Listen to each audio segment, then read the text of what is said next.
Programme खास खबर देख रहे दर्शकों का स्वागत। मैं हाँ कमलजीत सिद्धू ते तुसीं देख रहे हो the Punjab talks channel. Punjab दे तकनीकी कॉलेजां हुण उन्हां नूं भी जिंदे वजन की खबर सामने आई आ। की माजरा है इस दे उत्ते गलबात करांगे। तो दूसरे पासे जिहड़ी पंजाब दी खेती नीति आ उहदे विच जिहड़ा संतीकरण आ उस नूं अगे वधाउण दी लोड़ आ, इस मुद्दे उत्ते गल होऊगी। पहली खबर वल आउने आ। पहिलां बहुत सारे कॉलेजां की गल कुछ दिन पहलां भी कीती है कि जिस दे विच पंजाब दीयां सिੱਖਿਆ संस्थावां नूं जिंदे लगे हुए आ और इन्हां दे विच ही हुण तकनीकी सिੱਖਿਆ संस्थावां भी आ गईयां ने, जिहदी हुण रिपोर्ट सामने आई आ कि 140 के करीब जिहड़ी है तकनीकी सिੱਖਿਆ के कॉलेज आ वो बंद पे आ, जिंदे लगे हुए आ। कि पिछलियां सरकारां जिहड़ियां आ उन्होंने जमा ही एजुकेशन वन्नी ध्यान नहीं दिता गा, जो अज स्थिति बनी हुई आ। और इस दे जदों अंकड़े सामने साडे आउंदे आ असीं दंग रह जाईदा, क्योंकि आम तौर पर जिस तरीके की जिंदगी असीं जिउणे पए आ उहदे च बहुत सारियां चीज़ां इदां दीयां हुंदियां जिहदे बन्ने असीं ध्यान नहीं दिंदे गे। अचनचेत जदों कदे साडे सामने कोई रिपोर्ट आ जांदी आ, अंकड़े आउंदे आ ते सानूं झटका दे जांदे आ, असीं हैरान रह जांदे आ कि असीं तां इह सोच के बैठे सी कि सरकारां काम वधिया करी जांदियां।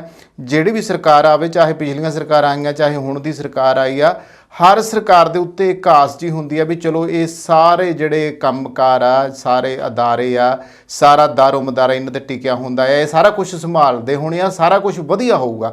पर जदों अंकड़े सामने आ जांदे आ फिर तां वाकई हैरानी आउंदी आ कि आखिर जिन्हां सरकारां उत्ते असीं यकीन करके बैठे सी वो सरकारां की करदियां रहीआं आ, क्यों इस तरीके होया काम कि इस तरह के अदारे जिन्हां ने विद्या दान देनी सीगी, जिन्हां ने नौजवानों नूं किसी किरत दे आरे लाउणा सी, वो हुण बंद पईआं आ। ਤਾਂ ਪੰਜਾਬ ਦੇ ਵਿੱਚ ਜਿਹੜੀ ਤਕਨੀਕੀ ਸਿੱਖਿਆ ਆ ਇਹਦੇ ਦਿਨ ਹੁਣ ਵਧੀਆ ਨਹੀਂ ਰਹੇ। ਤਕਨੀਕੀ ਕੋਰਸ ਹੁਣ ਨੌਜਵਾਨਾਂ ਨੂੰ ਖਿੱਚ ਨਹੀਂ ਪਾਉਂਦੇ। ਇਹ ਵੀ ਕਾਰਨ ਆ।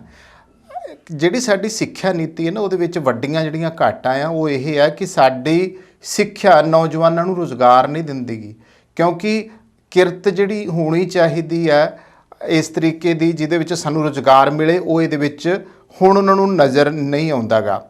ਉੱਪਰੋਂ ਰੁਜ਼ਗਾਰ 'ਚ ਤਕਨੀਕੀ ਮੌਕਿਆਂ ਦੇ ਵਿੱਚ ਵੀ ਜਿਹੜੀ ਆ ਕਟੌਤੀ ਹੋਈ ਆ। ਰਹਿੰਦੀ ਕਸਰ ਸਟੱਡੀ ਵੀਜ਼ ਨੇ ਕੱਢ ਦਿੱਤੀ ਆ। ਪੰਜਾਬ ਵਿੱਚ ਲੰਘੇ 5 ਸਾਲਾਂ ਦੇ ਵਿੱਚ ਤਕਨੀਕੀ ਸਿੱਖਿਆ ਦੇ 138 ਕਾਲਜਾਂ ਨੂੰ ਜਿੰਦੇ ਵੱਜ ਗਏ ਆ।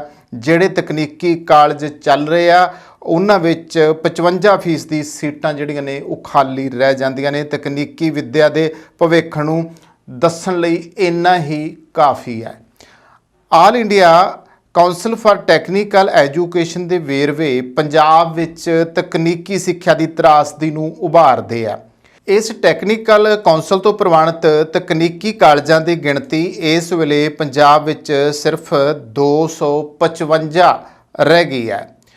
ਔਰ ਜਦੋਂ ਕਿ ਜੇ ਅਸੀਂ ਥੋੜ੍ਹਾ ਜਿਹਾ 2018 ਤੇ 19 ਦੇ ਜ਼ਮਾਨੇ 'ਚ ਜਾਂਦੇ ਆ ਤਾਂ ਇਹ ਅੰਕੜਾ ਜਿਹੜਾ ਆ 393 ਕਾਲਜਾਂ ਦਾ ਸੀਗਾ ਤਕਨੀਕੀ ਕੋਰਸਾਂ ਦੀਆਂ ਸੀਟਾਂ। ਤੇ ਜੇ ਝਾਤ ਮਾਰੀਏ ਤਾਂ 2014-15 ਵਿੱਚ ਇਹਨਾਂ ਸਾਰੇ ਕਾਲਜਾਂ ਦੇ ਵਿੱਚ 1.44 ਲੱਖ ਯਾਨੀ ਕਿ 1.5 ਲੱਖ ਦੇ ਕਰੀਬ ਜਿਹੜੀਆਂ ਸੀਟਾਂ ਸੀਗੀਆਂ, ਜਿਨ੍ਹਾਂ ਦੀ ਗਿਣਤੀ 2022-23 ਦੇ ਵਿੱਚ 71,762 ਤੇ 62 ਰਹਿ ਗਈ ਆ। ਅੰਕੜਾ ਘਟ ਗਿਆ।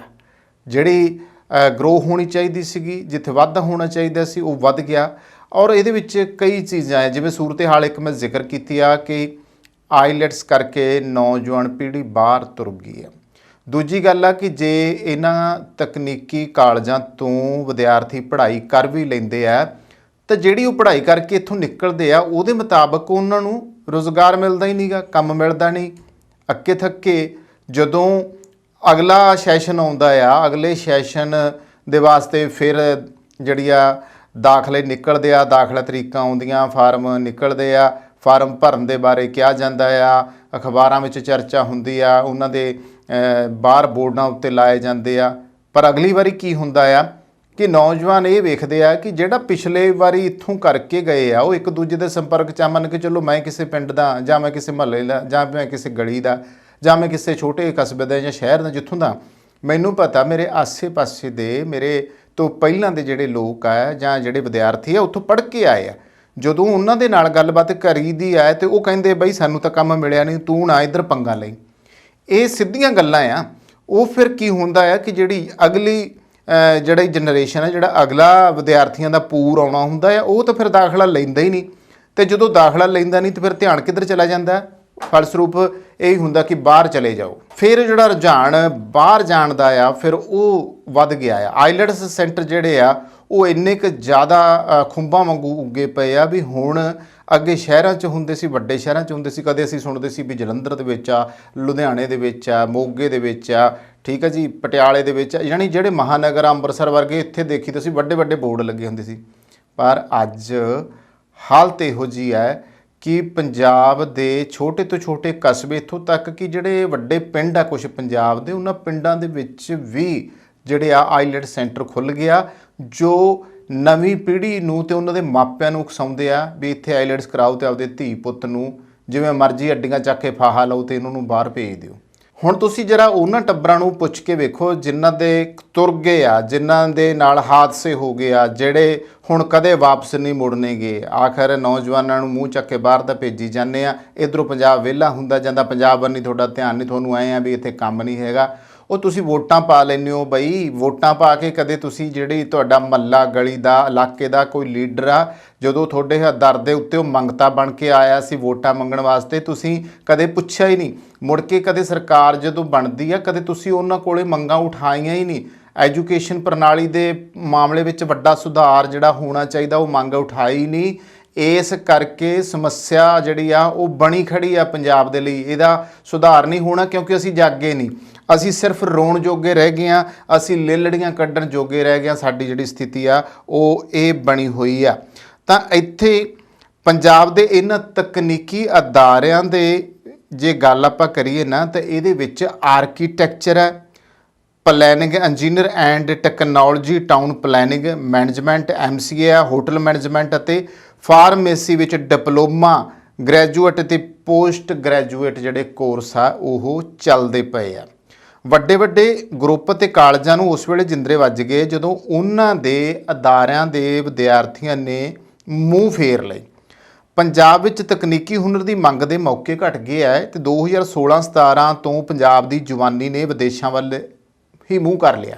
ਇਹ 'ਚ ਕੋਈ ਸ਼ੱਕ ਨਹੀਂ, ਮੈਂ ਇਸੇ ਦੀ ਚਰਚਾ ਤੁਹਾਡੇ ਨਾਲ ਕਰੀ ਜਾਂਦਾ ਆ ਕਿ ਇਹਦੇ ਵਿੱਚ ਕੋਈ ਸ਼ੱਕ ਨਹੀਂ ਹੈ।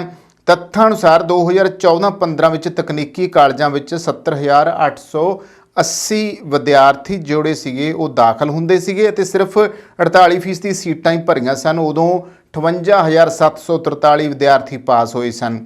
ਇਹਨਾਂ ਚੋਂ 20,039 ਦੀ ਪਲੇਸਮੈਂਟ ਹੋ ਗਈ ਸੀ। ਪਿਛਲੇ 7 ਸਾਲਾਂ ਵਿੱਚ ਤਕਨੀਕੀ ਕਾਲਜਾਂ ਚੋਂ 2,79,000 ਵਿਦਿਆਰਥੀ ਜਿਹੜੇ ਨੇ ਉਹ ਪਾਸ ਹੋਏ ਨੇ, ਜਿਨ੍ਹਾਂ ਵਿੱਚੋਂ 1,42,000 ਦੀ ਪਲੇਸਮੈਂਟ ਹੋਈ ਆ। ਤਾਂ ਪੰਜਾਬ ਦੇ ਵਿੱਚ 2019-20 ਦੇ ਵਿੱਚ ਫਾਰਮੇਸੀ ਦੇ 125 ਕਾਲਜ ਸਨ, ਜਿਨ੍ਹਾਂ ਦੀ ਗਿਣਤੀ ਹੁਣ ਸਿਰਫ 43 ਰਹਿ ਗਈ ਆ।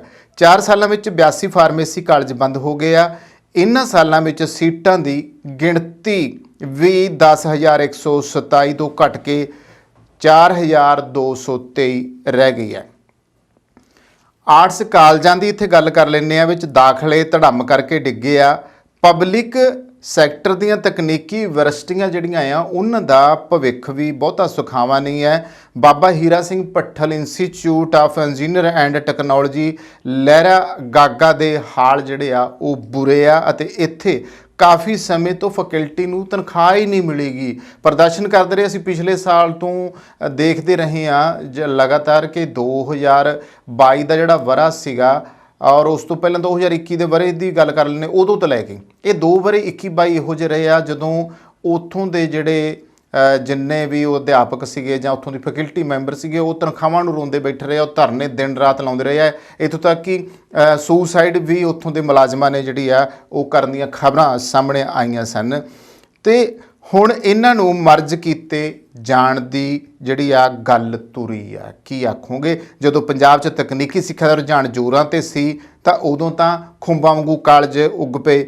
ਤੇ ਹੁਣ ਇਹਦਾ ਜਿਹੜਾ ਕਾਰਨ ਕੀ ਹੈ ਇੱਥੇ ਜ਼ਰੂਰ ਮੈਂ ਦੱਸ ਦੇਣਾ ਚਾਹੂੰਗਾ ਇੱਕ ਹੋਰ ਕਿ ਮਹਾਰਾਜਾ ਰਣਜੀਤ ਸਿੰਘ ਪੰਜਾਬ ਟੈਕਨੀਕਲ ਯੂਨੀਵਰਸਿਟੀ ਬਠਿੰਡਾ ਦੇ ਉਪ ਕੁਲਪਤੀ ਡਾਕਟਰ ਬੂਟਾ ਸਿੰਘ ਸਿੱਧੂ ਦਾ ਕਹਿਣਾ ਆ ਕਿ ਹੁਣ ਤਕਨੀਕੀ ਅਦਾਰਿਆਂ ਵਿੱਚ ਕੇਵਲ ਕੰਪਿਊਟਰ ਅਤੇ IT ਕੋਰਸਾਂ ਦੀਆਂ ਸੀਟਾਂ ਹੀ ਭਰਦੀਆਂ ਆ, ਜਦੋਂ ਕਿ ਬਾਕੀ ਜਿਹੜੀਆਂ ਸੀਟਾਂ ਆ ਸੂਬੇ ਵਿੱਚ ਮੌਕੇ ਘਟਣ ਕਰਕੇ ਖਾਲੀ ਰਹਿ ਜਾਂਦੀਆਂ ਨੇ। ਉਹਨਾਂ ਦੱਸਿਆ ਕਿ ਨੌਜਵਾਨਾਂ ਦੇ ਵਿਦੇਸ਼ ਜਾਣ ਦੇ ਰੁਝਾਨ ਨੇ ਵੀ ਵੱਡੀ ਸੱਟ ਮਾਰੀ ਹੈ ਤੇ ਮਿਆਰਾਂ ਤੇ ਖਰੇ ਨਾ ਉਤਰਨ ਵਾਲੇ ਅਦਾਰੇ ਹੀ ਬੰਦ ਹੋਏ ਆ। ਇਹ ਇੱਕ ਖਾਸ ਗੱਲ ਹੈ।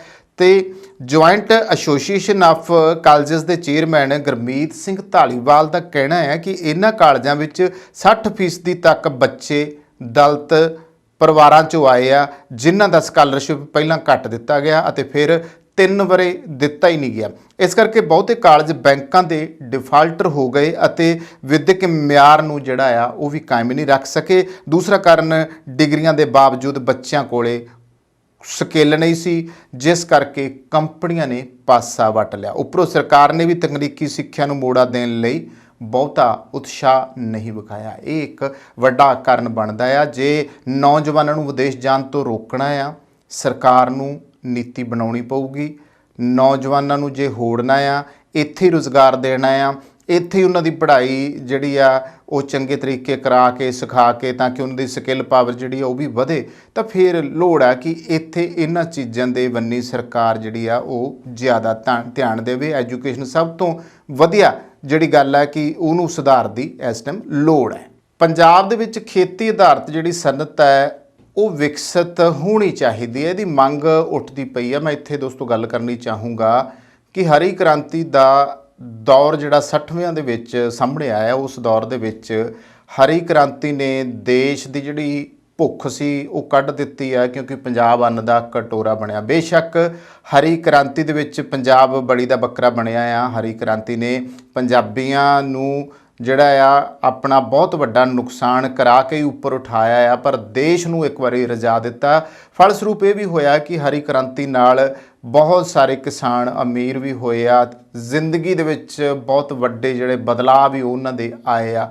ਪਰ ਹਰੀ ਕ੍ਰਾਂਤੀ ਦੀ ਇਸ ਹਨੇਰੀ ਜਦੋਂ ਚੱਲੀ ਸੀ, ਉਸ ਵੇਲੇ ਜਿਹੜੀ ਸਭ ਤੋਂ ਵੱਡੀ ਲੋੜ ਸੀ ਨਾ ਉਹ ਜਾਪਦੀ ਸੀ ਕਿ ਜੇ ਖੇਤੀ ਆਧਾਰਿਤ ਜਿਹੜੀਆਂ ਚੀਜ਼ਾਂ ਆ, ਵਸਤੂਆਂ ਆ, ਉਹਦਾ ਅਗਰ ਉਦਯੋਗ ਲਗਾਇਆ ਜਾਂਦਾ, ਉਹਨਾਂ ਦੀਆਂ ਸਨਅਤਾਂ ਲਗਾਈਆਂ ਜਾਂਦੀਆਂ, ਉਹਦੇ ਪ੍ਰੋਸੈਸਿੰਗ ਪਲਾਂਟ ਲਗਾਏ ਜਾਂਦੇ, ਤਾਂ ਪੰਜਾਬ ਦੇ ਵਿੱਚ ਖੜੋਤ ਜਿਹੜੀ ਆ ਰੁਜ਼ਗਾਰ ਪੱਖੋਂ ਨਹੀਂ ਸੀ ਆਉਣੀਗੀ।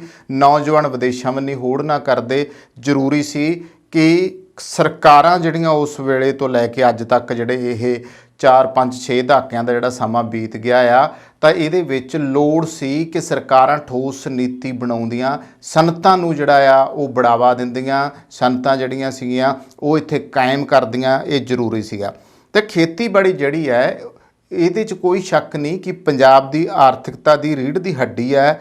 ਇਸ ਖੇਤਰ ਨੇ ਜਿੱਥੇ ਸੂਬੇ ਨੂੰ ਖੁਸ਼ਹਾਲ ਬਣਾਇਆ, ਉੱਥੇ ਸਮੁੱਚੇ ਮੁਲਕ ਨੂੰ ਅਨਾਜ ਪੱਖੋਂ ਆਤਮ ਨਿਰਭਰ ਬਣਾਉਣ ਵਿੱਚ ਵੀ ਵੱਡੀ ਮਦਦ ਕੀਤੀ ਹੈ। ਇਸ ਦੇ ਬਾਵਜੂਦ ਵਰਤਮਾਨ ਹਾਲਤ ਇਹ ਹੈ ਕਿ ਖੇਤੀ ਨੀਤੀ ਦੀ ਅਣਹੋਂਦ ਵਿੱਚ ਹਰੀ ਕ੍ਰਾਂਤੀ ਨਹੀਂ ਆਈ ਅਤੇ ਖੁਸ਼ਹਾਲੀ ਖਤਮ ਹੋ ਗਈ। ਨਤੀਜੇ ਵਜੋਂ ਖੇਤੀ ਸੰਕਟ ਜਿਹੜਾ ਦਿਨ ਬ ਦਿਨ ਵੱਧ ਰਿਹਾ ਆ। ਪਿਛਲੇ ਸਮੇਂ ਦੌਰਾਨ 3 ਖੇਤੀ ਕਾਨੂੰਨਾਂ ਵਿਰੁੱਧ ਕਿਸਾਨਾਂ ਦਾ ਲੰਮੇ ਸਮੇਂ ਤੱਕ ਚਲਾਇਆ ਵੱਡਾ ਅੰਦੋਲਨ, ਜਿਸ ਵਿੱਚ ਸੜਕਾਂ, ਟੋਲ ਪਲਾਜ਼ਿਆਂ, ਰੇਲ ਪਟੜੀਆਂ ਉੱਤੇ ਧਰਨੇ ਲਗਾਉਂਦੇ ਅਤੇ ਸਰਕਾਰੀ ਦਫ਼ਤਰਾਂ ਦਾ ਕੰਮਕਾਜ ਠੱਪ ਕਰਨਾ ਆਦਿ ਸ਼ਾਮਲ ਸੀ। ਦਰਅਸਲ ਅਜਿਹੇ ਪੇਂਡੂ ਕਿਸਾਨੀ ਸੰਕਟ ਦਾ ਹੀ ਇਹ ਸਾਰਾ ਕੁਝ ਪ੍ਰਗਟਾਵਾ ਸੀ। ਹਰੀ ਕ੍ਰਾਂਤੀ ਤੋਂ ਬਾਅਦ ਪੰਜਾਬ ਦੇ ਕਿਸਾਨ ਦੀ ਸੰਤੁਸ਼ਟੀ ਨਹੀਂ ਹੋਏਗੀ। ਜਿਸ ਤਰੀਕੇ ਦੇ ਨਾਲ ਹਰੀ ਕ੍ਰਾਂਤੀ ਦਾ ਇੱਕ ਹੁਲਾਰਾ ਵੱਜਾ ਸੀਗਾ, ਉਸ ਤੋਂ ਬਾਅਦ ਲੋੜ ਸੀ ਸਰਕਾਰਾਂ ਠੋਸ ਨੀਤੀਆਂ ਬਣਾਉਂਦੀਆਂ ਤੇ ਇਸ ਹਰੀ ਕ੍ਰਾਂਤੀ ਦਾ ਜਿਹੜਾ ਇਹ ਇੱਕ ਕ੍ਰਾਂਤੀਕਾਰੀ ਜਿਹੜਾ ਇਹਨੂੰ ਰੈਵੋਲੂਸ਼ਨ ਅਸੀਂ ਕਹਿ ਦਿੰਦੇ ਇਹ ਆਇਆ ਸੀ, ਇਸ ਨੂੰ ਸੰਭਾਲਣਾ ਬਹੁਤ ਜ਼ਰੂਰੀ ਸੀਗਾ ਔਰ ਪੰਜਾਬ ਕਿਤੇ ਮਜ਼ਬੂਤੀ ਨਾਲ ਹੋਰ ਖੜਾ ਹੋ ਸਕਦਾ ਸੀ। ਅੱਜ ਜਿਹੜੀ ਆਰਥਿਕਤਾ ਆ, ਜਿਹੜੀ ਰੀੜ੍ਹ ਦੀ ਹੱਡੀ ਆ, ਕਿਸਾਨੀ ਆ, ਉਹ ਹੀ ਹਿੱਲੀ ਪਈ ਆ ਤੇ ਪੰਜਾਬ ਦੀ ਮਜ਼ਬੂਤੀ ਕਿਵੇਂ ਹੋ ਸਕਦੀ ਹੈ, ਇਹ ਸੋਚਣ ਵਾਲੀ ਗੱਲ ਹੈ। ਖੇਤੀਬਾੜੀ ਖੇਤਰ ਦੀਆਂ ਸਮੱਸਿਆਵਾਂ ਦੇ ਹੱਲ ਲਈ ਪੰਜਾਬ ਨੂੰ ਤੁਰੰਤ ਢੁਕਵੀਂ ਸਨਅਤ ਨੀਤੀ ਲਿਆਉਣ ਦੀ ਲੋੜ ਹੈ, ਜਿਸ ਦਾ ਉਦੇਸ਼ ਕਿਸਾਨੀ ਦੇ ਸਰੋਤਾਂ, ਤਜਰਬਿਆਂ ਅਤੇ ਊਰਜਾ ਨੂੰ ਜਿਹੜੀ ਅਸੀਂ ਪੈਦਾਵਾਰਾਂ ਕਰਦੇ ਹਾਂ ਉਹਦੇ ਨਾਲ ਜੋੜ ਕੇ ਉਹਨਾਂ ਨੂੰ ਨਿਰਣਾਇਕ ਤੌਰ 'ਤੇ ਗੈਰ ਖੇਤੀ ਵਾਲੇ ਵੱਖ-ਵੱਖ ਉਦਮਾਂ ਰਾਹੀਂ ਸਨਅਤੀਕਰਨ ਦੇ ਨਾਲ ਜੋੜਿਆ ਜਾਣਾ ਚਾਹੀਦਾ। ਇਸ ਪੱਖੋਂ ਇੱਕ ਨੁਕਤਾ ਇਹ ਵੀ ਹੈ ਕਿ ਸੂਬੇ ਅੰਦਰ ਹਾਲ ਹੀ ਵਿੱਚ ਸੰਤੀ ਪਾਰਕ ਅਤੇ ਜੀਰਾ ਫੈਕਟਰੀ ਬਾਰੇ ਕਿਸਾਨਾਂ ਦੇ ਕਰੜੇ ਵਿਰੋਧ ਦੇ ਮੱਦੇਨਜ਼ਰ ਸੰਤੀਕਰਨ ਵਿੱਚ ਕਿਸਾਨਾਂ ਦੀ ਮਾਲਕੀ ਦਾ ਮੁੱਦਾ ਹੀ ਵਧੇਰੇ ਮਹੱਤਵਪੂਰਨ ਹੈ। ਇਸ ਪਿਛੋਕੜ ਵਿੱਚ ਪੰਜਾਬ ਅੰਦਰ ਖੇਤੀਬਾੜੀ ਨੂੰ ਸੰਤੀਕਰਨ ਦਾ ਸਰੋਤ ਬਣਾਉਣ ਦੇ ਵਿਚਾਰ ਨੂੰ ਗੰਭੀਰਤਾ ਸਹਿਤ ਵਿਚਾਰਨ ਦੀ ਲੋੜ ਹੈ। ਇਹ ਵਿਚਾਰ ਅਜੇ ਆਪਣੀ ਸ਼ੁਰੂਆਤੀ ਪੜਾਅ ਦੇ ਉੱਤੇ ਹੀ ਹੈ, ਫਿਰ ਵੀ ਇਸ ਨਾਲ ਉਪਜਣ ਵਾਲੀਆਂ ਅਨੁਕੂਲ ਹਾਲਾਤਾਂ ਅਤੇ ਇਸ ਦੇ ਵੱਡੇ ਫਾਇਦਿਆਂ ਨੂੰ ਧਿਆਨ ਵਿੱਚ ਰੱਖਦਿਆਂ ਇਸ ਵਿਚਾਰ ਰਾਹੀਂ ਖੇਤੀ ਸੰਕਟ ਘੱਟ ਕਰਨ ਅਤੇ ਸੂਬੇ ਦੇ ਵਿਕਾਸ ਦੀ ਕਹਾਣੀ ਨੂੰ ਮੁੜ ਪੇਸ਼ ਕਰਨ ਦੀ ਸਮਰੱਥਾ ਮੌਜੂਦ ਹੈ। ਪੰਜਾਬ ਇਸ ਮਾਮਲੇ ਵਿੱਚ ਸੰਤੀਕਰਨ ਲਈ ਖੇਤੀਬਾੜੀ ਦੀਆਂ ਵੱਡੀਆਂ ਸੰਭਾਵਨਾਵਾਂ ਨੂੰ ਵਰਤਣ ਹਿੱਤ ਰੈਗਨਰ, ਨਰਕਸੇ, ਡਬਲਿਊ ਆਰਥਰ ਲੂਇਸ, ਜੀ ਰੈਨਸ ਅਤੇ ਜੌਨ ਫੇ ਜਿਹੇ ਅਰਥ ਸ਼ਾਸਤਰੀਆਂ ਦੇ ਵਿਕਸਿਤ ਕੀਤੇ ਮਾਡਲਾਂ ਤੋਂ ਪ੍ਰੇਰਨਾ ਲੈ ਸਕਦਾ ਹੈ। ਅੱਛਾ, ਮੈਂ ਜਿਹੜੇ ਕਿਸਾਨ ਵੀਰੋ ਨਾਂ ਲਏ ਆ ਇਹਨਾਂ ਨੂੰ ਤੁਸੀਂ ਪੜ੍ਹੋ, ਇਹਨਾਂ ਨੇ ਕਿਸ ਤਰੀਕੇ ਦੇ ਖੇਤੀ ਮਾਡਲ ਜਿਹੜੇ ਸੀਗੇ ਉਹ ਬਣਾਏ ਸੀਗੇ, ਇਹਨਾਂ ਅਰਥ ਸ਼ਾਸਤਰੀਆਂ ਨੇ ਕੀ ਕੁਝ ਸਾਨੂੰ ਦਿੱਤਾ ਸੀਗਾ। ਜੇ ਅਸੀਂ ਇਹਦੀ ਨੌਲੇਜ ਰੱਖੀਏ ਨਾ, ਕਿਉਂਕਿ ਅਸੀਂ ਪੜ੍ਹਾਈ ਤੋਂ ਵੀ ਪਾਸੇ ਹੁੰਨੇ ਜਾਂਦੇ ਆ, ਸਾਨੂੰ ਇਹ ਚੀਜ਼ ਸਮਝਣੀ ਚਾਹੀਦੀ ਆ ਕਿ ਜੇ ਕਿਸਾਨੀ ਨੂੰ ਹੁਲਾਰਾ ਦੇਣਾ ਆ, ਕਿਸਾਨੀ ਨੂੰ ਮਜ਼ਬੂਤ ਬਣਾਉਣਾ ਹੈ, ਤੇ ਇਹਨਾਂ ਦੇ ਜਿਹੜੇ ਆ ਵਿਕਾਸ ਕੀਤੇ ਮਾਡਲ ਜਿਹੜੇ ਆ ਸਾਨੂੰ ਇਹਨਾਂ ਤੋਂ ਪ੍ਰੇਰਨਾ ਮਿਲ ਸਕਦੀ ਹੈ। ਇਹਨਾਂ ਅਰਥ ਸ਼ਾਸਤਰੀਆਂ ਦਾ ਮੰਨਣਾ ਆ ਕਿ ਖੇਤੀਬਾੜੀ ਖੇਤਰ ਅਕਸਰ ਛੁਪੀ ਹੋਈ ਬੇਰੁਜ਼ਗਾਰੀ ਦਾ ਅਹਿਸਾਸ ਕਰਾਉਂਦਾ ਆ। ਇਹਨਾਂ ਅਰਥ ਸ਼ਾਸਤਰੀਆਂ ਦਾ ਮੰਨਣਾ ਆ ਕਿ ਖੇਤੀਬਾੜੀ ਖੇਤਰ ਅਕਸਰ ਛੁਪੀ ਹੋਈ ਬੇਰੁਜ਼ਗਾਰੀ ਦਾ ਜਿਹੜਾ ਅਨੁਭਵ ਆ ਉਹ ਹੰਢਾਉਂਦਾ ਆ। ਇਹ ਅਜਿਹੀ ਹਾਲਤ ਹੁੰਦੀ ਆ ਜਿਸ ਵਿੱਚ ਵੱਡੀ ਗਿਣਤੀ ਵਿੱਚ ਲੋਕ ਰੁਜ਼ਗਾਰ ਪ੍ਰਾਪਤ ਹੋਣ ਵਾਲੀ ਹਾਲਤ ਵਿੱਚ ਜਾਪਦੇ ਆ, ਪਰ ਅਸਲ ਅਰਥਾਂ ਦੇ ਵਿੱਚ ਉਤਪਾਦਨ ਪ੍ਰਕਿਰਿਆ ਵਿੱਚ ਉਹਨਾਂ ਦਾ ਯੋਗਦਾਨ ਜ਼ੀਰੋ ਦੇ ਤੁੱਲ ਹੋ ਜਾਂਦਾ ਹੈ। ਭਾਵ ਜੇਕਰ ਮਜ਼ਦੂਰਾਂ ਦਾ ਵੱਡਾ ਹਿੱਸਾ ਖੇਤੀ ਖੇਤਰ ਦੇ ਵਿੱਚੋਂ ਅਸੀਂ ਬਾਹਰ ਕੱਢ ਲਿਆਈਏ ਤਾਂ ਵੀ ਉਤਪਾਦਨ ਉੱਤੇ ਕੋਈ ਬੁਰਾ ਅਸਰ ਨਹੀਂ ਪੈਂਦਾ। ਚੀਨ, ਜਾਪਾਨ, ਤਾਈਵਾਨ, ਦੱਖਣੀ ਕੋਰੀਆ, ਦੱਖਣੀ ਅਫਰੀਕਾ ਦੇ ਮੁਲਕਾਂ ਵਿੱਚ ਇਹ ਮਾਡਲ ਜਿਹੜੇ ਆ ਸਹੀ ਸਿੱਧ ਹੋਏ ਆ। ਪੰਜਾਬ ਵਿੱਚ ਛੁਪੀ ਹੋਈ ਬੇਰੁਜ਼ਗਾਰੀ ਆਮ ਤੌਰ ਤੇ ਨਜ਼ਰ ਆਉਂਦੀ ਹੈ, ਜੋ ਖੇਤੀ ਕਾਰਜਾਂ ਦੇ ਮਸ਼ੀਨੀਕਰਨ ਨਾਲ ਹੁਣ ਵਧੇਰੇ ਸਪਸ਼ਟ ਹੋ ਰਹੀ ਹੈ। ਪੰਜਾਬ ਦੇ ਲੋਕਾਂ ਨੂੰ ਵੱਡੀ ਗਿਣਤੀ ਦੇ ਵਿੱਚ ਖੇਤੀਬਾੜੀ ਤੋਂ ਗੈਰ ਖੇਤੀ ਖੇਤਰ ਵਿੱਚ ਬਦਲਣ ਦੀ ਲੋੜ ਹੈ। ਬਦਲ ਹੋਊਗਾ ਨਾ ਖੇਤੀਬਾੜੀ ਤੋਂ ਹਟ ਕੇ, ਤਾਂ ਉਹ ਬੇਰੁਜ਼ਗਾਰ ਨਹੀਂ ਹੋਣਗੇ, ਉਹਨਾਂ ਨੂੰ ਕੰਮ ਮਿਲੂਗਾ। ਇਹ ਗੱਲ ਨੋਟ ਕਰਨ ਵਾਲੀ ਹੈ। ਇਹ ਤਬਦੀਲੀ ਨਾ ਸਿਰਫ ਖੇਤੀਬਾੜੀ ਨੂੰ ਵਿਹਾਰਕ ਕਿੱਤਾ ਬਣਾਊਗੀ, ਬਲਕਿ ਜਿਹੜੀ ਪੈਦਾਵਾਰ ਦੇ ਜਿਹੜੇ ਲਾਭ ਆ ਉਹਦੇ ਕਾਰਨ ਜਿਹੜੇ ਵਿਕਾਸ ਦੀਆਂ ਨਵੀਆਂ ਜਿਹੜੀਆਂ ਸਰਹੱਦਾਂ ਆ ਉਹ ਵੀ ਖੁੱਲ੍ਹਗੀ। ਇਸ ਤੋਂ ਇਲਾਵਾ ਪੰਜਾਬ ਦੀ ਧਰਤੀ ਖੇਤੀ ਕੇਂਦਰਿਤ ਸੰਤੀਕਰਨ ਲਈ ਹੋਰ ਪੱਖਾਂ ਤੋਂ ਵੀ ਢੁਕਵੀਂ ਥਾਂ ਆ। ਇੱਥੋਂ ਦੇ ਖੇਤੀਬਾੜੀ ਨਾਲ ਜਿਹੜੇ ਸੰਬੰਧਿਤ ਪੂਰੀ ਪਰਿਵਾਰਕ ਮਾਸਿਕ ਆਮਦਨ ਜਿਹੜੀ ਆ 26,701 ਰੁਪਏ ਆ। ਮੇਘਾਲਿਆ ਵਿੱਚ 29,348 ਰੁਪਏ ਤੋਂ ਬਾਅਦ ਦੂਜੇ ਨੰਬਰ ਦੇ ਉੱਤੇ ਮੇਘਾਲਿਆ ਨੰਬਰ 1 ਹੈ। ਇਹ ਅਜਿਹੀ ਔਸਤ ਆਮਦਨੀ ਹੈ ਜੋ ਸੁਝਾਅ ਦਿੱਤੀ ਗਈ ਹੈ ਕਿ ਪੰਜਾਬ ਦੇ ਬਹੁਤ ਸਾਰੇ ਖੇਤੀ ਨਾਲ ਜੁੜੇ ਪਰਿਵਾਰਾਂ ਕੋਲੋਂ ਨਿਵੇਸ਼ ਲਈ ਸਰੋਤ ਮੌਜੂਦ ਨੇ, ਬਸ਼ਰਤੇ ਉਹਨਾਂ ਕੋਲੇ ਇਸ ਦਿਸ਼ਾ ਵਿੱਚ ਨਿਵੇਸ਼ ਕਰਨ ਲਈ ਆਪਣੇ ਘਰ ਦੇ ਨਜ਼ਦੀਕ ਵਿਹਾਰਕ ਆਰਥਿਕ ਰਸਤੇ ਹੋਣ। ਅਰਥ ਸ਼ਾਸਤਰੀ ਲੂਇਸ ਦੀ ਇਸ ਮਾਮਲੇ ਵਿੱਚ ਦਲੀਲ ਹੈ ਕਿ ਜੇਕਰ ਘਰੇਲੂ ਬਚਤਾਂ ਦੀ ਵਰਤੋਂ ਨਿਵੇਸ਼ ਲਈ ਨਹੀਂ ਕੀਤੀ ਜਾ ਸਕਦੀ ਤਾਂ ਸੰਬੰਧਿਤ ਉਦਮੀ ਬੈਂਕਾਂ ਤੋਂ ਉਧਾਰ ਲੈ ਸਕਦੇ ਨੇ। ਇਸ ਲਿਹਾਜ਼ ਨਾਲ ਵੀ ਪੰਜਾਬ ਦੀ ਹਾਲਤ ਅਨੁਕੂਲ ਹੈ। ਪੰਜਾਬ ਵਿੱਚ ਬੈਂਕ ਐਡਵਾਂਸ ਡਿਪਾਜ਼ਿਟ ਅਨੁਪਾਤ ਬਹੁਤ ਘੱਟ ਹੈ। 31 ਮਾਰਚ 2021 ਦੇ ਜਿਹੜੇ ਅੰਕੜੇ ਆ ਇਹ ਦੱਸਦੇ ਆ ਕਿ 54.38% ਸੀ। ਭਾਵ ਵਪਾਰਕ ਬੈਂਕਾਂ ਨੇ ਪੰਜਾਬ ਤੋਂ ਇਕੱਠੇ ਕੀਤੇ 100 ਰੁਪਏ ਵਿੱਚੋਂ ਸਿਰਫ 54 ਰੁਪਏ 38 ਜਿਹੜੇ ਪੈਸੇ ਆ ਨਿਵੇਸ਼ ਕੀਤਾ ਆ। ਦੂਜੇ ਪਾਸੇ ਆਂਧਰਾ ਪ੍ਰਦੇਸ਼, ਤਾਮਿਲਨਾਡੂ ਅਤੇ ਮਹਾਰਾਸ਼ਟਰ ਵਿੱਚ ਜਿਹੜਾ ਇਹ ਅਨੁਪਾਤ ਆ ਕਰਮਵਾਰ 128.72% ਹੈ, 101.5% ਅਤੇ 94.83% ਹੈ। 70% ਦਾ ਤੈਅ ਮਾਪਦੰਡ ਪੰਜਾਬ ਵਿੱਚ ਬੈਂਕ ਦੇ ਕਰਜ਼ੇ ਦੀ ਵੱਡੀ ਸੰਭਾਵਨਾ ਜਿਹੜੀ ਆ ਦਰਸਾਉਂਦਾ ਆ। ਨਬਾਰਡ ਦੀ ਫੂਡ ਪ੍ਰੋਸੈਸਿੰਗ ਯੂਨਿਟਾਂ, ਵੇਅਰ ਹਾਊਸਾਂ, ਜਿਹੜੇ ਕੋਲਡ ਸਟੋਰੇਜ ਅਤੇ ਕੋਲਡ ਚੇਨ ਜਿਹੜੇ ਬੁਨਿਆਦੀ ਢਾਂਚਾ ਕ੍ਰੈਡਿਟ ਸਹੂਲਤਾਂ ਲਈ ਮਾਰਕੀਟਿੰਗ ਫੈਡਰੇਸ਼ਨਾਂ ਅਤੇ ਉਤਪਾਦਕ ਸੰਗਠਨਾਂ ਦੀ ਵਿੱਤੀ ਇਮਦਾਦ ਵੀ ਕਰਦੇ ਨੇ। ਪੰਜਾਬ ਵਿੱਚ ਕਣਕ ਅਤੇ ਝੋਨੇ ਦੀ ਸਭ ਤੋਂ ਵੱਧ ਪੈਦਾਵਾਰ ਹੈ। ਇਸੇ ਵਿੱਚੋਂ ਕੱਚੇ ਰੂਪ ਵਿੱਚ ਜ਼ਿਆਦਾਤਰ ਖੇਤੀ ਉਪਜ ਜਾਂ ਤਾਂ ਕੇਂਦਰੀ ਪੂਲ ਦੇ ਰੂਪ ਵਿੱਚ ਹੋਰ ਥਾਈਂ ਭੇਜੀ ਜਾਂਦੀ ਹੈ। ਇਸ ਲਿਹਾਜ਼ ਨਾਲ ਪੰਜਾਬ ਵਿੱਚ ਜਿਹੜੀ ਆ ਫੂਡ ਪ੍ਰੋਸੈਸਿੰਗ ਉਦਯੋਗ ਲਈ ਵੱਡੀ ਸੰਭਾਵਨਾ ਹੈ। ਜਿਵੇਂ ਪਹਿਲਾਂ ਗੱਲ ਕੀਤੀ, ਇਹ ਖੇਤੀ ਆਧਾਰਿਤ ਸਨਅਤਾਂ ਆ ਜੇ ਖੇਤੀ ਆਧਾਰਿਤ ਉਦਯੋਗ ਦੋਸਤੋ ਲੱਗ ਜਾਂਦੇ ਆ ਪੰਜਾਬ ਦੇ ਵਿੱਚ ਤਾਂ ਪੰਜਾਬ ਦਾ ਭਲਾ ਹੋ ਸਕਦਾ ਆ। ਕਿ ਮੈਂ ਉਹ ਗੱਲ ਤੇ ਫੇਰ ਆਉਣਾ ਹੈ ਕਿ ਹਰੀ ਕ੍ਰਾਂਤੀ ਤੋਂ ਬਾਅਦ ਪਿਛਲੀਆਂ ਸਰਕਾਰਾਂ ਨੂੰ ਸੋਚਣਾ ਚਾਹੀਦਾ ਸੀ, ਪਰ ਸਰਕਾਰਾਂ ਦੇ ਕੋਲੇ ਇਸ ਤਰ੍ਹਾਂ ਦਾ ਮੁੱਦਾ ਹੀ ਨਹੀਂ ਸੀਗਾ। ਸਰਕਾਰਾਂ ਪਤਾ ਹੀ ਨਹੀਂ ਕਿੱਥੇ ਹੋਸ਼ ਗਵਾਈ ਬੈਠੀਆਂ ਰਹੀਆਂ, ਉਹਨਾਂ ਨੇ ਇਸ ਦੇ ਉੱਪਰ ਕੋਈ ਠੋਸ ਨੀਤੀ ਜਿਹੜੀ ਆ ਉਹ ਬਣਾਈ ਨਹੀਂ। ਪੰਜਾਬ ਵਿੱਚ 32 ਕਿਸਾਨ ਬੰਦੀਆਂ ਦਾ ਜਥੇਬੰਦਕ ਚੰਗਾ ਢਾਂਚਾ ਬਣਿਆ ਆ। ਇਹਨਾਂ ਜਥੇਬੰਦੀਆਂ ਦੇ ਮੈਂਬਰ ਪੜ੍ਹੇ ਲਿਖੇ ਨੌਜਵਾਨ ਆ ਜੋ ਮਿਸਾਲੀ ਪੱਧਰ ਦੇ ਜਥੇਬੰਦ ਹੁਨਰ ਰੱਖਦੇ ਆ। ਇਸ ਤੋਂ ਇਲਾਵਾ ਬਹੁਤ ਸਾਰੇ ਗਾਂਵ-ਵਾਧੂ ਕਿਸਾਨ ਪਹਿਲਾਂ ਹੀ ਖੇਤੀਬਾੜੀ ਤੋਂ ਇਲਾਵਾ ਹੋਰ ਕਾਰੋਬਾਰ ਜਿਹੜੇ ਆ ਨਾਲ ਕਰਦੇ ਪਏ ਆ। ਉਦਾਹਰਨ ਵਜੋਂ ਕੁੱਲ ਕਮਿਸ਼ਨ ਏਜੰਟਾਂ ਵਿੱਚੋਂ ਲਗਭਗ 30% ਜਿਹੜੀ ਗਿਣਤੀ ਹੈ ਉਹ ਕਿਸਾਨਾਂ ਦੀ, ਯਾਨੀ ਜਿਹੜੇ ਆੜਤ ਕਰਦੇ ਪਏ ਆ। ਇਹਨਾਂ ਵਿੱਚੋਂ ਬਹੁਤ ਸਾਰੇ ਕਿਸਾਨ ਪੈਸੇ ਉਧਾਰ ਦੇਣ ਦੇ ਕਾਰੋਬਾਰ ਵਿੱਚ ਸ਼ਾਮਲ ਆ। ਇਸ ਤਰ੍ਹਾਂ ਲਗਭਗ 20% ਕੋਲੇ ਚੌਲ ਮਿੱਲਾਂ ਆ, ਕਿਸਾਨਾਂ ਦੀ ਮਲਕੀਅਤ ਵਾਲੀਆਂ ਆ।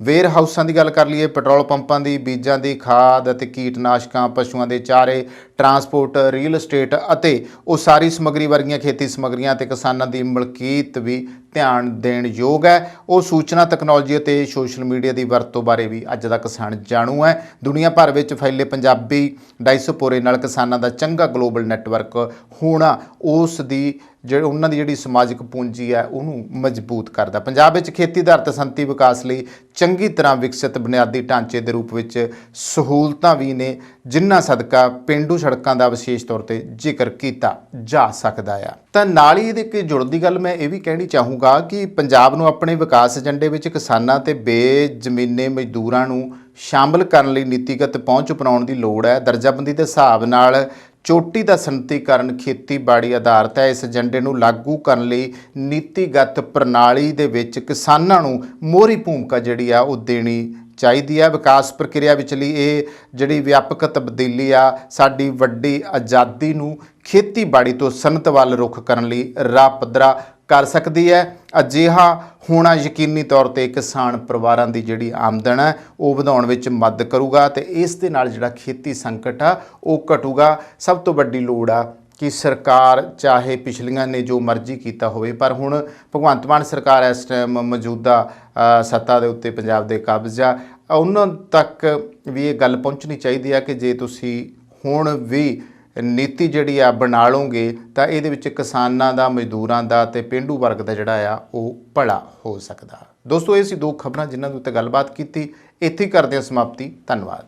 ਤੁਹਾਡੀਆਂ ਗੱਡੀਆਂ ਲਈ ਕਿਸੇ ਵੀ ਤਰ੍ਹਾਂ ਦੀ ਮੁਰੰਮਤ ਜਾਂ 4 ਵੀਲਰ ਹੈਲਪਲਾਈਨ ਜੇਕਰ ਤੁਸੀਂ ਭਾਲ ਰਹੇ ਹੋ ਤਾਂ ਸੰਪਰਕ ਕਰੋ ਤੁਹਾਡੇ ਆਪਣੇ ਸ਼ਹਿਰ ਵਿਨੀਪੈਗ 'ਚ ਟਾਊਨ ਆਟੋ ਬਾਡੀ ਵਿਖੇ। ਸਤਿ ਸ੍ਰੀ ਅਕਾਲ ਜੀ, ਮੇਰਾ ਨਾਮ ਹੈਗਾ Shamsher Singh, town auto body ਤੋਂ। ਰੱਬ ਨਾ ਕਰੇ ਤੁਹਾਡੀ ਗੱਡੀ ਨੂੰ ਕੁਝ ਹੋ ਜਾਂਦਾ ਵਾ ਤੇ ਤੁਸੀਂ ਸਿੱਧਾ ਟਾਊਨ ਆਟੋ ਬਾਡੀ ਤੇ ਆਓ। ਅਸੀਂ ਇੱਥੇ ਇਹ ਸਾਡੀ ਜਿਹੜੀ ਸ਼ਾਪ ਹੈਗੀ ਡਾਇਰੈਕਟ ਰਿਪੇਅਰ ਸ਼ਾਪ ਹੈਗੀ ਆ। ਅਸੀਂ ਆਪਣੇ ਆਪ ਹੀ ਐਮਪੀਏ ਨੂੰ ਕਾਲ ਕਰਕੇ ਤੁਹਾਡੀ ਗੱਡੀ ਦਾ ਕਲੇਮ ਖੋਲ ਦਿੰਦੇ ਹਾਂ ਤੇ ਤੁਹਾਡੀ ਗੱਡੀ ਦਾ ਐਸਟੀਮੇਟ ਬਣਾ ਕੇ ਐਮਪੀਏ ਨੂੰ ਭੇਜ ਦਿੰਦੇ ਹਾਂ। ਕੋਈ ਵੀ ਤੁਹਾਡੀ ਗੱਡੀ ਤੇ ਸਕ੍ਰੈਚ, ਡੈਂਟ ਜਾਂ ਕੋਈ ਤੁਹਾਡੀ ਗੱਡੀ ਦੇ ਕੋਈ ਸ਼ੀਸ਼ੇ ਤੋੜ ਗਿਆ ਵਾ, ਤੁਸੀਂ ਸਾਨੂੰ ਕਾਲ ਕਰੋ, ਅਸੀਂ ਆਪਣੇ ਆਪ ਹੀ ਗਲਾਸ ਕਲੇਮ ਖੋਲ ਲੈਂਦੇ। ਇਹ ਸ਼ਾਪ ਜਿਹੜੀ ਆ ਇਹ ਐਮਪੀਏ ਦੀ ਕ੍ਰੈਡਿਟ ਸ਼ਾਪ ਹੈਗੀ ਆ ਵਾ। ਅਸੀਂ ਸਿੱਧੀ ਡਾਇਰੈਕਟ ਬਿਲਿੰਗ ਕਰਦੇ ਹਾਂ ਐਮਪੀਏ ਨੂੰ। ਇੱਥੇ ਅਸੀਂ ਆਪ ਹੀ ਗਲਾਸ ਕਲੇਮ ਵੀ ਖੋਲ੍ਹਦੇ ਨੇ। ਤੁਹਾਨੂੰ ਗਲਾਸ ਕਲੇਮ ਖੋਲ੍ਹਣ ਦੀ ਫੋਨ ਦੀ ਲੋੜ ਨਹੀਂ ਹੈਗੀ, ਅਸੀਂ ਆਪਣੇ ਆਪ ਇੱਥੇ ਗਲਾਸ ਕਲੇਮ ਖੋਲ੍ਹਦੇ। ਜਦੋਂ ਤੱਕ ਤੁਹਾਡੀ ਗੱਡੀ ਇੱਥੇ ਸ਼ਾਪ 'ਤੇ ਰਹੂਗੀ ਉਦੋਂ ਤੱਕ ਅਸੀਂ ਕਾਰ ਰੈਂਟਲ ਵੀ ਦੇਵਾਂਗੇ। ਵੈਨਾਂ, ਟਰੱਕ, SUV ਕੋਈ ਵੀ ਤੁਹਾਨੂੰ ਕਾਰ ਰੈਂਟਲ ਵੀ ਚਾਹੀਦੀ ਹੋਈ ਅਸੀਂ ਕਾਰ ਰੈਂਟਲ ਵੀ ਤੁਹਾਨੂੰ ਦੇਵਾਂਗੇ। ਆਪਣੀ ਸ਼ਾਪ ਲੋਕੇਸ਼ਨ ਹੈਗੀ ਆ 64 ਸਾਲਟਰ ਸਟਰੀਟ ਵਿਨੀਪੈਗ ਦੇ ਵਿੱਚ। ਜਿਵੇਂ ਤੁਹਾਨੂੰ ਪਤਾ ਹੀ ਹੈ ਸਨੋ ਆ ਰਹੀ ਹੈ ਵਿਨੀਪੈਗ ਦੇ ਵਿੱਚ, ਉਵੇਂ ਤੁਹਾਡੇ ਲਈ ਅਸੀਂ ਵਿੰਟਰ ਟਾਇਰ ਪ੍ਰੋਗਰਾਮ ਲੈ ਕੇ ਆਏ। ਐਮਪੀਏ ਦਾ ਵਿੰਟਰ ਟਾਇਰ ਪ੍ਰੋਗਰਾਮ ਆ, ਉਹਦੇ ਵਿੱਚ $2000 ਤੱਕ ਤੁਹਾਨੂੰ ਐਮਪੀ ਹੀ ਲੋਨ ਦਿੰਦੀ ਆ। ਵਿੰਟਰ ਟਾਇਰ ਪ੍ਰੋਗਰਾਮ ਵਿੱਚ ਅਲੋਏ ਵੀਲਸ, ਟਾਇਰ ਅਲਾਈਨਮੈਂਟ ਤੁਸੀਂ ਕਰਵਾ ਸਕਦੇ ਹੋ। ਕੋਈ ਵੀ ਤੁਹਾਨੂੰ ਜਾਣਕਾਰੀ ਦੀ ਲੋੜ ਆ ਤੁਸੀਂ ਸਾਨੂੰ ਜਦੋਂ ਮਰਜ਼ੀ ਫੋਨ ਕਰ ਲਓ 2044211300 ਤੇ, ਜਾਂ ਤੁਸੀਂ ਸਾਡੀ ਵੈਬਸਾਈਟ ਤੇ ਜਾ ਲਓ www.townautobody.ca। ਉਹਦੇ ਵਿੱਚ ਤੁਸੀਂ 24/7 ਲਾਈਵ ਚੈਟ ਤੁਸੀਂ ਏਜੰਟ ਦੇ ਨਾਲ ਕਰ ਸਕਦੇ ਹੋ। Thank you. ਹਾਂਜੀ, ਸਤਿ ਸ੍ਰੀ ਅਕਾਲ ਜੀ। ਮੇਰੀ ਗੱਡੀ ਦਾ ਇੱਥੇ ਇੱਕ ਡੈਂਟ ਜਿਹਾ ਪੈ ਗਿਆ ਸੀਗਾ। ਉਸ ਤੋਂ ਬਾਅਦ ਮੈਂ ਇਹਨਾਂ ਕੋਲ ਟਾਊਨ ਆਟੋ ਬਾਡੀ ਵਾਲਿਆਂ ਕੋਲ ਆਇਆ ਤੇ MPI ਤੋਂ ਕਲੇਮ ਲੈਣ ਤੋਂ ਬਾਅਦ ਇਹਨਾਂ ਕੋਲ ਗੱਡੀ ਆਪਾਂ ਨੇ ਰੱਖ ਦਿੱਤੀ ਤੇ ਥੋੜ੍ਹੀ ਦਿਨਾਂ ਦੇ ਵਿੱਚ ਇਹਨਾਂ ਨੇ ਗੱਡੀ ਮੇਰੀ ਪੂਰੀ ਚੰਗੀ ਤਰ੍ਹਾਂ ਮੁਕੰਮਲ ਕਰਕੇ ਸਹੀ ਕਰਕੇ ਦੇ ਦਿੱਤੀ ਹੈ। ਤੇ ਨਾਲ ਦੀ ਨਾਲ ਇਹਨਾਂ ਨੇ ਗੱਡੀ ਦੀ ਮੇਰੀ ਦੀ ਡਿਟੇਲਿੰਗ ਵੀ ਕਰਤੀ, ਧੋਤੀ ਤੇ ਗੱਡੀ ਪੂਰੀ ਲਿਸ਼ਕਾਤੀ ਤੇ ਬਹੁਤ ਵਧੀਆ ਜਿਹੜੀ ਆ ਕਸਟਮਰ ਸਰਵਿਸ ਵੀ ਦਿੰਦੇ ਨੇ। ਤੇ ਜੇਕਰ ਤੁਹਾਨੂੰ ਉਸ ਟਾਈਮ ਤੇ ਜੇਕਰ ਤੁਹਾਡੀ ਗੱਡੀ ਖਰਾਬ ਹੋਈ ਹੈ ਤੇ ਕੋਈ ਰੈਂਟਲ ਗੱਡੀ ਤੁਸੀਂ ਚਲਾਉਣ ਨੂੰ ਲੈਣੀ ਹੈ ਤੇ ਉਹ ਵੀ ਜਿਹੜੀ ਹੈ ਤੁਹਾਨੂੰ ਪ੍ਰੋਵਾਈਡ ਕਰ ਦਿੰਦੇ ਨੇ। ਮੈਂ ਤੁਹਾਨੂੰ ਹਾਈਲੀ ਰਿਕਮੈਂਡ ਕਰਾਂਗਾ ਵਿਨੀਪੈਗ ਏਰੀਆ ਦੇ ਵਿੱਚ ਜਾਂ ਤੁਸੀਂ ਕਿਸੇ ਹੋਰ ਲਾਗ ਪਾਸ ਦੇ ਏਰੀਆ ਦੇ ਵਿੱਚ ਤੁਹਾਡੀ ਗੱਡੀ ਆ ਖਰਾਬ ਹੁੰਦੀ ਹੈ, ਤੁਸੀਂ ਇਹਨਾਂ ਕੋਲ ਪਹੁੰਚੋ ਤੇ ਬਹੁਤ ਹੀ ਵਧੀਆ ਸਰਵਿਸ ਤੇ ਜਲਦੀ ਜਿਹੜੀ ਤੁਹਾਨੂੰ ਆ ਤੁਹਾਡੀ ਗੱਡੀ ਚੱਲਦੀ ਕਰਕੇ ਦੇ ਦਿੰਦੇ ਨੇ। Thank you ji. ਸਰਵਿਸ ਦਾ ਲਾਭ ਉਠਾਉਣ ਲਈ ਹੁਣੇ ਕੰਟੈਕਟ ਕਰੋ town auto body 64 Salter street Winnipeg MB Canada Manitoba. ਸਾਡਾ ਕੰਟੈਕਟ ਨੰਬਰ ਹੈ +1204 421 1300।